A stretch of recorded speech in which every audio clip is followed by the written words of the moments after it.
weapons of terror fired to the sound of triumphant music in a video released by Russian-backed separatists, claiming these thermobaric explosives, known as vacuum bombs, were fired near Mariupol. Sky News has been unable to verify this footage, but what we can say with certainty is they inflict horrific impact, sucking the air out of people's lungs as they pull in oxygen to generate an explosion. Many felt it was a matter of time before these bombs were used in Ukraine. The destroyed city of Mariupol, a clear example. Russia appears to have no boundaries. An estimated 300,000 people remain trapped here, subjected to nightly bombing.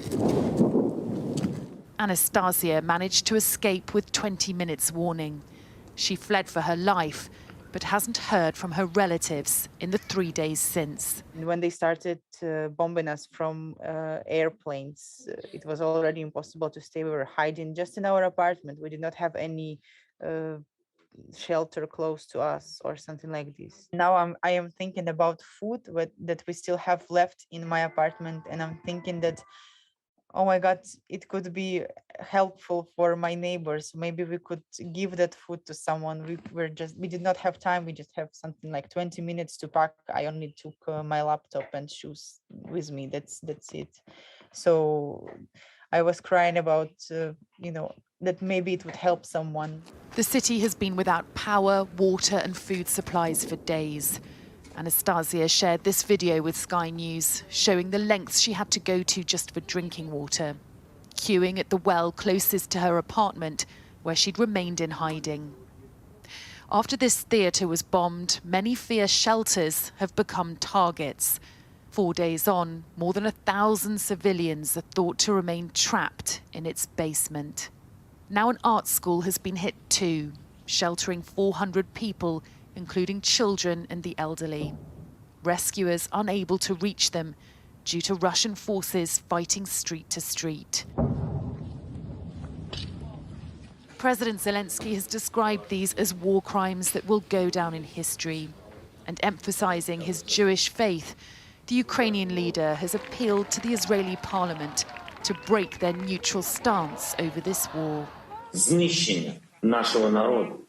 is a full-scale war aimed to destroy our nation, our children, our families, our state, our towns, cities, communities, culture, everything.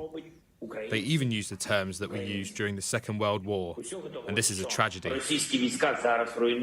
These are the pictures Moscow wants its people to see on state media. Ukrainian refugees rescued from Mariupol and brought to Russian territory. But Ukrainian officials claim thousands of citizens have been removed from shelters against their will, their passports taken, and then relocated in remote locations in Russia. Russia has committed nearly all possible war crimes which the humanity has seen over the Second World War. Russians have tried to legitimize the evacuation of Ukrainian people to Russia and Belarus through international organizations where they were blocked, and it has been recognized as absolutely a nonsense to evacuate people to the territory of the country who has started the aggression on Ukrainian territory. So now they do it forcefully. The fate of civilians in the south is of growing concern. Tanks now also on the streets of Berdansk, in Russia's destructive path to build a land bridge from Russia to Crimea, as the agony deepens for this country. Sally Lockwood, Sky News in Western Ukraine.